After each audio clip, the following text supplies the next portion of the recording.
Weton tulang wangi di dalam manuskrip kuno atau di dalam primbon Jawa kuno sebenarnya tidak tertulis dengan secara jelas dengan kata-kata atau tulisan weton tulang wangi, tapi ada weton tertentu yang saat ini bisa disamakan atau dibandingkan dengan istilah weton tulang wangi ini, yaitu adalah weton balung kuning. Jadi weton tulang wangi ini adalah suatu istilah baru yang ditulis oleh primbon Jawa baru khususnya untuk mendeskripsikan tentang weton balung kuning ini. Nah, weton tulang wangi atau balung kuning ini apa sih yang menjadi keunikannya? Jadi kalau seperti yang sering dibahas di berbagai media online ataupun berbagai kayak berita-berita di artikel-artikel, di dalam primbon Jawa memang mengenal istilah weton balung kuning atau yang kita kenal sebagai weton tulang wangi. Di manuskrip kuno bahkan juga disebutkan salah satu orang yang memiliki weton tulang wangi ini atau weton balung kuning adalah Nyai Calon Arang. Jadi kalau kita pernah dengar cerita tentang Calon Arang itu adalah asal mula dari ilmu leak di Bali. Sebenarnya itu Calon Arang asalnya bukan dari Bali, tapi awalnya dia adalah warga masyarakat biasa di daerah Kediri di Jawa Timur. Nah, di dalam manuskrip kuno pernah diceritakan bahwa si Calon Arang ini mempunyai weton atau kelahiran yang disebut dengan weton balung kuning atau yang di masa modern ini lebih populer dengan nama weton tulang wangi.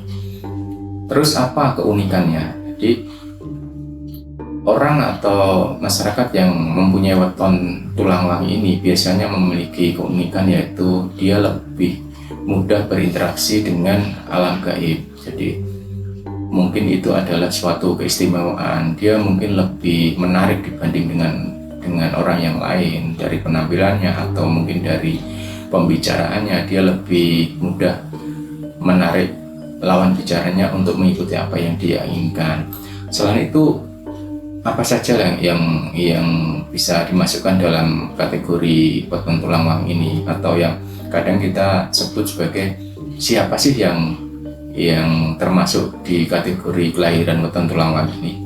Berikut saya sudah mencatat beberapa petikan atau naskah dari manuskrip kuno yang sudah saya ketik di sini, akan bisa saya bahas untuk menjadikan materi dalam video ini agar bermanfaat bagi teman-teman rekan sekalian. Jadi seperti tertulis di manuskrip kuno, weton tulang wangi ini diyakini memiliki pasti ciri-cirinya menarik. Dia lebih peka terhadap makhluk gaib dan sering mengalami mimpi-mimpi tentang misalkan bertemu dengan leluhur atau mungkin mimpi dengan bertemu, kalau yang sedang populer sekarang, dengan kodam-kodam tertentu dan lain sebagainya yang hubungannya dengan dunia spiritual atau dunia mistis. Karena energi dari pemilik weton tulang wangi ini biasanya dia khas, jadi energi atau auranya berbeda dengan manusia atau warga yang lain. Dia memiliki warna aura tersendiri serta energi yang lebih dekat ke energi spiritual. Jadi seperti itulah. Terus siapa saja yang masuk ke dalam kategori pemilik weton tulang wangi ini? Saya juga sudah mencatat di sini ada beberapa weton yang masuk dalam kategori ini. Cuman terkadang mungkin berbeda dengan perhitungan weton di primbon Jawa baru, karena yang saya pakai ini adalah primbon dari manuskrip kuno ya.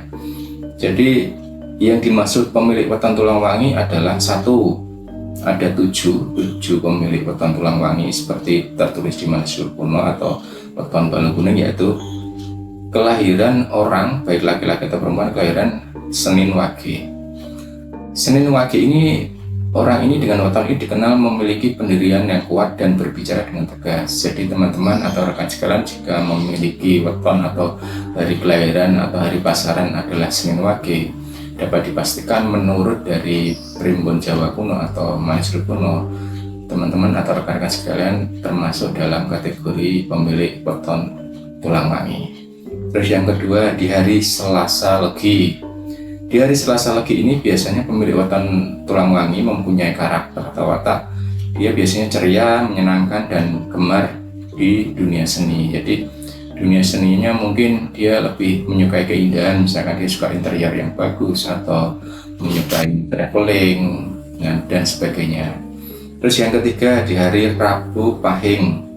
Nah, pemilik weton wangi di Rabu Pahing ini memiliki watak dan karakter adalah sebagai berikut. Dipercaya memiliki daya tarik alami dan kemampuan berkomunikasi yang baik, dan diyakini memiliki jiwa kepemimpinan yang kuat dan berwibawa. Jadi kalau teman-teman atau rekan sekalian lahir di hari pasaran atau weton Rabu Pahing, menurut Primbon Jawa kuno, teman-teman adalah termasuk dalam kategori weton tulang wangi yang memiliki sifat karakter seperti yang saya sebutkan tadi. Contohnya biasanya dia lebih berpengalaman dalam hal komunikasi, dalam menjabat sebagai pimpinan. Dia lebih mudah disukai orang, atau mungkin dalam organisasi dia pasti mendapatkan suatu jabatan tertentu. Nah, ini untuk weton Rabu Pahing. Yang keempat di hari Kamis Wage. Kamis Wage ini diyakini suka beribadah dan memiliki aura positif, serta jujur dan memiliki karakter yang unik dan lebih pendiam. Nah, kalau rekan-rekan teman-teman sekalian memiliki weton Kamis Wage, dapat dipastikan teman-teman juga termasuk dalam kategori pemilik weton tulang wangi. Di hari Jumat, nah di hari Jumat itu jatuhnya di Jumat Legi. Orang yang kelahirannya di Jumat Legi biasanya mempunyai karakter atau watak atau keunikan tersendiri, yaitu dianggap mudah peka dan memiliki kekuatan gaib. Dalam artian memiliki kekuatan gaib itu jika diasah dalam suatu bentuk energi spiritual, dia bisa berguru atau mempelajari suatu ilmu kebatinan atau ilmu kejawen, ataupun dalam segala doa-doanya kadang dia lebih mudah terkabul, atau mungkin misalkan untuk kepekaan sensitif di daerah-daerah tertentu, misal di rumah kosong atau kadang cuma lewat saja, dia mempunyai tanda-tanda jika di dekat situ ada misalkan kayak makhluk gaib atau semacamnya. Jadi orang kelahiran Jumat Legi itu mempunyai keunikan seperti itu. Tapi misalkan tidak dilatih bagaimana? Kalau tidak dilatih juga mungkin kepekaan ada, cuma lebih berkurang. Terus cara melatihnya bagaimana? Menurut manuskrip kuno atau Primbon Jawa kuno, biasanya kalau cara melatih ya pasti harus doa dan puasa. Biasanya dua langkah itu sih yang dipakai. Kemudian setelah weton Jumat Legi, nah weton yaitu adalah weton Sabtu Legi. Untuk Sabtu Legi ini mempunyai karakter keunikan yang tersendiri juga, yaitu suka hal-hal yang bersikap bersenang-senang, terus dianggap memiliki energi spiritual yang kuat dan kemampuan untuk berkomunikasi dengan dunia gaib dengan mudah. Jadi orang kelahiran Sabtu Legi ini berbeda dengan weton tulang wangi yang lain. Biasanya dia memiliki keunikan semacam kayak indigo, atau dia bisa melihat di dunia gaib atau bahkan berkomunikasi dengan makhluk-makhluk gaib. Jadi menurut Primbon Jawa kuno seperti itu keunikan yang lahir di hari Sabtu Legi. Dan untuk yang terakhir yaitu adalah yang termasuk dalam weton tulang wangi, yaitu Minggu Kliwon. Dianggap lebih dewasa dan bijaksana dalam mengambil keputusan. Biasanya orang yang mempunyai watak atau weton di kelahiran Minggu Kliwon pasti biasanya dia kalau di pekerjaan juga bisa menjadi pemimpin. Kenapa bisa menjadi pemimpin? Karena dia mempunyai kebijaksanaan lebih dibandingkan teman-temannya. Dia mempunyai ide atau kecerdasan yang mungkin lebih daripada temannya. Dalam setiap mengambil keputusan, dia akan selalu memakai sistem logika dan memakai berbagai pertimbangan supaya menghasilkan sesuatu yang tepat. Nah, ketujuh weton tulang wangi ini biasanya rata-rata pasti hubungannya dengan sisi spiritualnya dia lebih kuat dibanding dengan weton yang lain, dalam hal kepekaan, dalam hal mungkin kalau dia mau belajar dia bisa berkomunikasi dengan makhluk-makhluk yang di sekitar.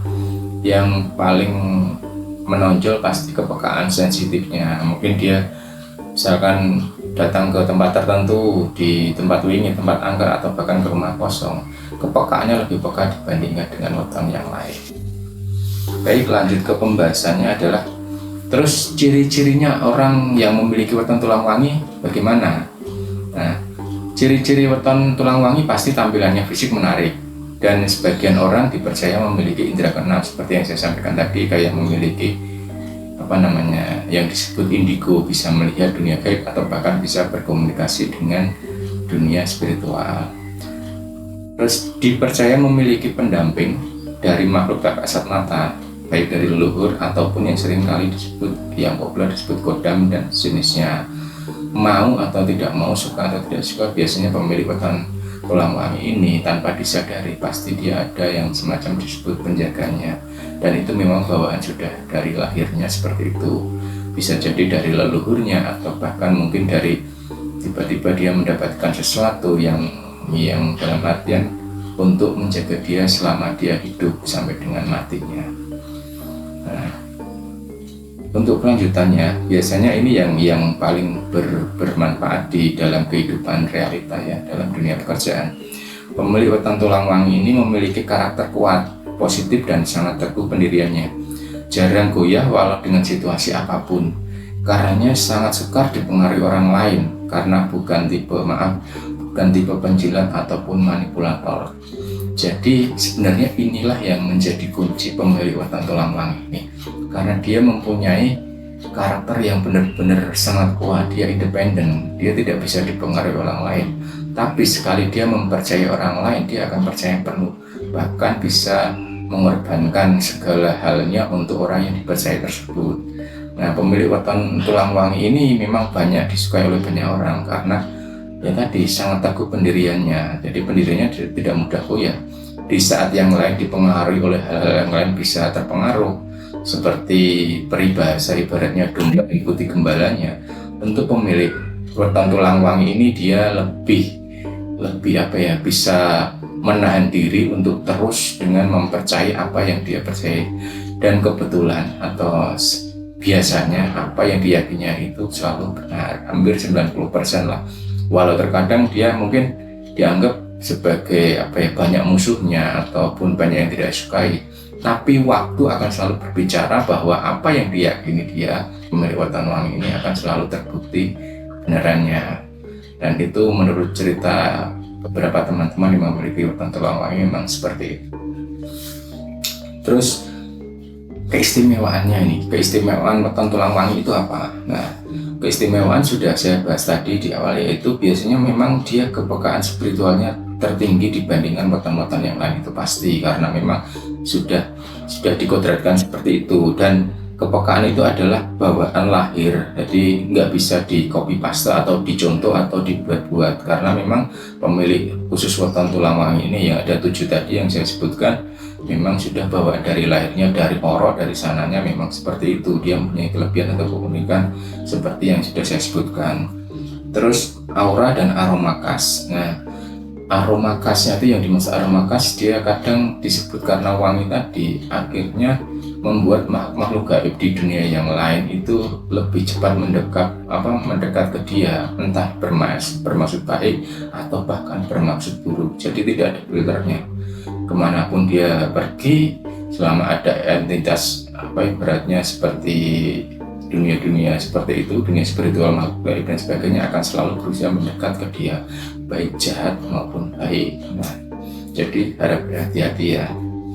Terus untuk daya tarik alami pasti sudah saya sebutkan dari awal tadi, dia memang kadang menarik di depan orang, bukan hanya menarik di hubungan antar lawan jenis, tapi memang dia menarik ketika berbicara atau dia berkumpul dengan teman-temannya. Dia memiliki karakter enak diajak ngobrol. Nah, walaupun kadang ya memang keras kepala juga pemilik weton tulang wangi ini, tapi memang itu karakternya dia. Itulah yang menjadi kunci pemilik weton tulang wangi ini selalu bisa menjadi kalau dalam kerajaan menjadi patih atau menjadi pendamping bagi pemimpinnya. Jadi misalkan ada seorang presiden, biasanya dia menterinya itu pasti yang bagus pemilik weton tulang wangi ini, karena bisa menghandle apa yang dikehendaki oleh pemimpinnya. Jadi seperti itu pemilik weton tulang wangi. Dan untuk yang lainnya pasti keberuntungan, terus kemampuan indera keenam, dan yang unik tadi sering menemui atau leluhurnya dalam mimpi-mimpi, atau bisa kalau misalkan melihat isi dalam benda-benda tertentu, misalkan isi dalam tanda petik ya, isi kerisnya ini kodamnya apa. Memang khusus pemilik tulang wangi ini kalau dipelajari dengan cermat, dengan tekun, biasanya bisa memiliki keahlian tersebut. Nah, terus yang terakhir adalah kenapa weton tulang wangi ini sering sakit. Nah, terutama biasanya di bulan-bulan suro. Jadi pemilik tulang wangi ini memang dia memiliki keunikan, dia energinya bisa menyatu dengan energi alam sekitarnya, terutama di dunia spiritual. Makanya ketika malam suro, di mana energi malam suro itu adalah energinya sangat besar, pemilik tulang wangi ini akan selalu berbenturan dengan energi-energi di dunia gaib atau dunia spiritual. Jadi untuk gangguan dari makhluk halus juga akan semakin besar, bahkan titik tertingginya di malam satu suro tersebut. Jadi ketika dia di saat waktu yang lain tidak bisa merasakan, dia rasanya itu semakin besar, ada energi yang selalu berbenturan dengan dia. Nah, akibatnya apa? Akibat dari benturan energi tadi antara dunia nyata dan dunia gaib yang dia rasakan. Ini kan dunia nyata dan dunia gaib, dia benturan gini, dia di tengah-tengahnya, dia merasakan itu. Makanya kadang dia merasakan sakit atau kadang tidak nyaman yang luar biasa. Terus yang terakhir untuk pembahasan adalah pantangan dari pemilik weton tulang wangi ini. Pantangannya di bulan suro ya, di bulan suro ini biasanya pasti dilarang berpergian jauh, dilarang seperti mantu atau menikah dan lain sebagainya untuk acara-acara besar. Jadi untuk pemilik tulang wangi, karena memang menurut adat ya, menurut primbon tadi, primbon Jawa atau masyarakat kuno, memang diyakini jika melanggar adat itu maka pemilik weton tulang wangi ini akan menerima malapetaka atau berkah dan kesalahan. Terus kenapa harus berhati-hati? Karena yaitu dia lebih rentan diganggu dibandingkan dengan weton yang lain. Terus apa yang dilakukan? Biasanya kalau pemilik weton tulang wangi ini di bulan suro, biasanya dia akan lebih mendekatkan diri kepada Yang Maha Kuasa, atau mungkin menghadiri semacam selamatan. Kalau tinggalnya di kampung juga dia lebih senang menghadiri selamatan di kampung, atau mungkin bagi pelaku atau ahli spiritual dia lebih suka kungkum. Kungkum itu dalam artian mandi itu mempunyai makna membersihkan segala apa yang menjadi kotoran di diri kita atau diri kita manusia. Jadi dengan mandi atau kungkum di bulan atau malam Sabtu Suro, berharap untuk tahun depan berikutnya akan menjadikan hal yang lebih baik. Jadi seperti itu ya menurut primbon Jawa atau menurut manuskrip kuno, hubungan antara malam Sabtu Suro dan weton tulang wangi. Dan untuk selanjutnya akan saya bahas juga di video berikutnya, mungkin khusus untuk malam Sabtu Suro ini. Jadi kalau teman-teman suka dengan video ini, suka dengan materi ini, tolong segera di komentar ya. Tulis komentarnya apa saja, nggak apa-apa. Yang penting komentar yang baik, jangan yang buruk. Terus jangan lupa juga like serta subscribe di channel ini, karena di video berikutnya pasti akan saya upload video yang lebih menarik. Terima kasih.